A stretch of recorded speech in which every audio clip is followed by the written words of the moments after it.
Hi everyone, with a little bit of an update. See what I've got a couple of updates and a couple of very special invitations for you that I hope at least some of you will join me in on, and a dream. So I can't believe it's going to be 3 months since Mami went home to Jesus on December 4th. And I'm actually wearing one of her outfits. It's one of many little ways that I look for ways to remind myself of how close she is in my heart.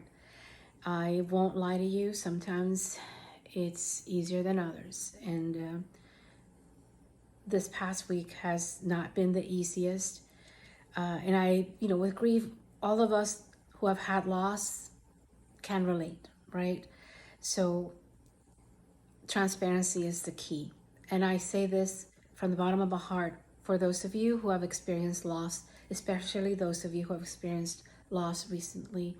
And I've been trying to do something each month on the 4th of the month, extra special, to pray not only for the eternal joy of my mommy's soul, but the eternal joy of the souls of everyone you love. So we can come together as a family and support one another in that way, and agreeing in prayer for that eternal joy of their souls, as well as the graces for each of us to carry on and to carry out the legacies, the positive legacies of each of our loved ones, remembering, living, applying to our lives everything that was true, good, and beautiful in them, that we love so much about them. And so this coming Monday, we will continue that tradition, now with a name: Fourth4Souls. Fourth4Souls. Because every fourth day of the month, we're going to pray together. Is it going to be on Zoom? Perhaps, depends on the feedback. Is it going to be on a phone call? Is it going to be in person? Is it going to be simply having a WhatsApp chat or even a Facebook group and chiming in?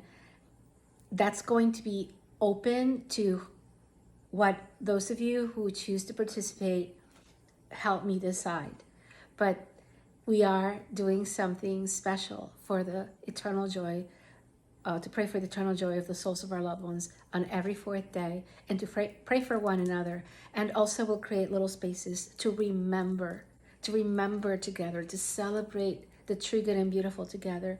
And yes, to share our heartaches so we can pray together, to share prayer intentions so we can pray together on the fourth day of every month. That's Fourth4Souls. And if you are interested in joining Fourth4Souls this coming month of March, please private message me or do a comment, and I will be sure to fill you in with the details of that. Secondly, I've been pondering and praying a lot about ways in which to reinvest the time that belonged to my mommy. Because after Jesus, she was my everything. And at the same time, because of that, having been able to experience firsthand what a person of tenderness she was, up until the very, very end, even when parts of the system were clearly not honoring that tenderness. Not to take away credit from the people who do deserve due credit where credit is due, that were a positive part of the journey. But you and I both know, I've heard this from a lot of you countless times, over and over, during, after, before, that there is a crisis of tenderness in our culture. There's a crisis of care, not only in the caregiving professions, but around us. While there's a lot of caring happening, right? And we do want to choose to focus on that and build on that, while taking these other occasions where we see the disconnects, where we see the heartbreaking realities sometimes that we are all faced with at one point or another in various ways, to be the difference, to be those who plant those seeds of caring and tenderness through our response and through the way we live, the way we interact, the way we share. And each one of us here is doing our part. You're listening because you get it. So some of us are great at comforting. Some of us simply are great at doing whatever it is that we're assigned to do, whether it's in business or in ministry or at home, and doing it with love. All of that is part of it. And God has given me songs. God has given me words. God has given me art, and I've been sharing it a little bit, but I want to put all that more at the service of building a culture of tenderness in honor of my mom and creating spaces for additional prayer. I say additional because there's a lot of amazing prayer ministries out there. I've partaken of a lot of them. I'm super grateful for them. And some of them perhaps are part of the inspiration why I'm in this video today. But then being part of those spaces of prayer for inner healing, for comfort, for affirmation on who we are and whose we are, to share praises together and to share sorrows together. And that's why I'd like to share with you the stream for those of you who would want to jump in with me. And I'd like to call it the Tenderness Project. Tenderness because that was my mom. Or rather, the Ternura Project, because Spanish was my mom's first language. And it was part of a culture that she left behind practically. She sacrificed her comfort. She sacrificed that sense of being surrounded by all that built her up in order to help us live a better life and support my dad when he had that desire to. They both suffered a lot for it. And I remember when we would go back to Puerto Rico, I could see my mom blossom. I saw the contrast, even though my mom was an amazing woman wherever she was, sometimes more than she realized. But it helped me understand how much she gave up because her love for us was greater than her comfort, than her feeling self-realized. We mattered more. That's true love. And such love cannot do but evoke in us a sense of deepened tenderness and a desire to share that kind of love with one another. And so the Ternura project is comprised of a couple of pieces. One of them would be Ternura Studios. All that is would be a formal way, a way to formalize the work I'm already doing in media and radio, with the talks, with the podcasts, Radio Maria USA, and other works like that, and eventually, hopefully, grow that.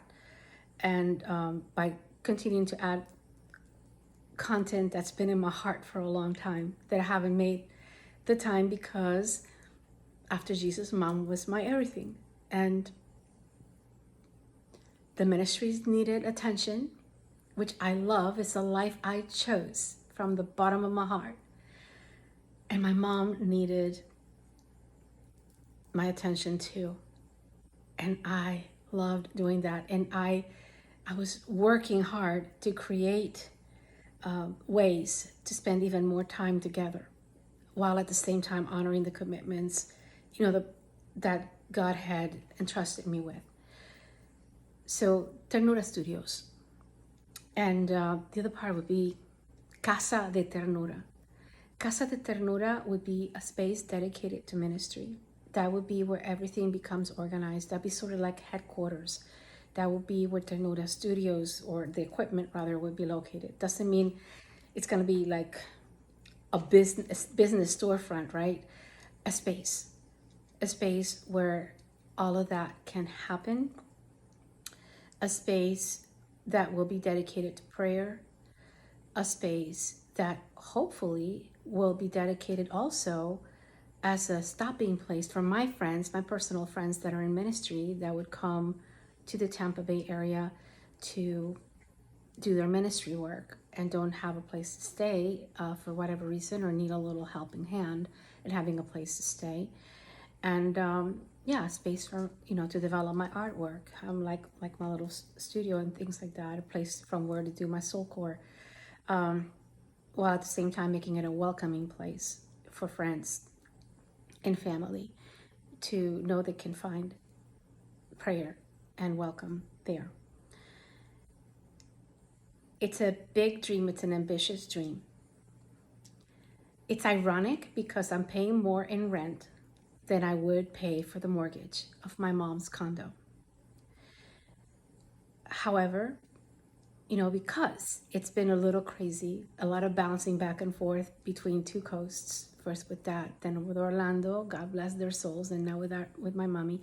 And consecutively after mommy went with Jesus, God kept promoting more and more friends, from earthly companions to heavenly intercessors, so consecutively. I just came back from the last two funerals, a whole row of them. And so I haven't had time to take care of my things. So I need your prayers. And the other thing, in order to be able to do this, is I figured also maybe I'll start a fundraising campaign for any of you who see value in the work that I've been doing. Any of you who have been blessed by any of my work in Radio Maria USA, or at the churches and the ministries that you've met me at, or the talks that I've given to your groups. A lot of these talks were pro bono. I'm not, and if you can't give, your prayers will be like a big deal. I also have a fundraiser that I'm going to be posting with Touchstone Crystal, where if you want to get something for your money, you can get a little sparkle while you help to build a dream. And those are the two main invitations. Fourth4Souls on the fourth day of every month. And hopefully we'll continue to build that portion of the ministry, because as those of you who are close to me know, praying for souls is like a big thing. And I believe that's one of the reasons why I've been singing more and more funerals, because that's been convicting my heart more and more of how precious funeral music ministry is to comfort families, and funeral ministry in general. And some recent experiences also that have really brought it to the forefront as to how critical it is to tend to grieving families with true care and also with excellence, and to not be neglectful, especially in a world where too many people are being neglectful. But back to that, and back to giving credit where it's due, we also need to assign responsibility where it's due. We can't influence the way other people are. We can pray for them and believe that everyone can be transformed the same way that we were transformed, right? I know that I've made tons of mistakes in my life.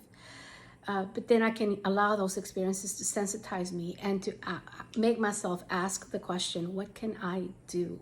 What can be my part in helping build a world of greater care, a greater tenderness, and being part of the difference in however small way that I can. And also, there's that aspect of, it's a matter of the heart. It's easy to say the problem is with this or with that. The challenge, I don't like to use the word problem, the challenge is in the heart. Is that shift of the heart that allows us to open up to being a little more vulnerable, a little more caring. And that's not always easy,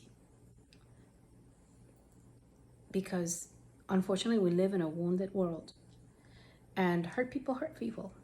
Doesn't make wrongs right. But the truth of the matter is that I may not be able to do anything to change the hearts of others, but I can do something to change my heart. And I can do something with what I have. to try to inspire others and try to build others up, try to remind them of their greatness. So hopefully, little by little, we chisel away at these wounds together. So won't you join me for Fourth4Souls and the Ternura project? I hope you do. Thank you, and God bless you.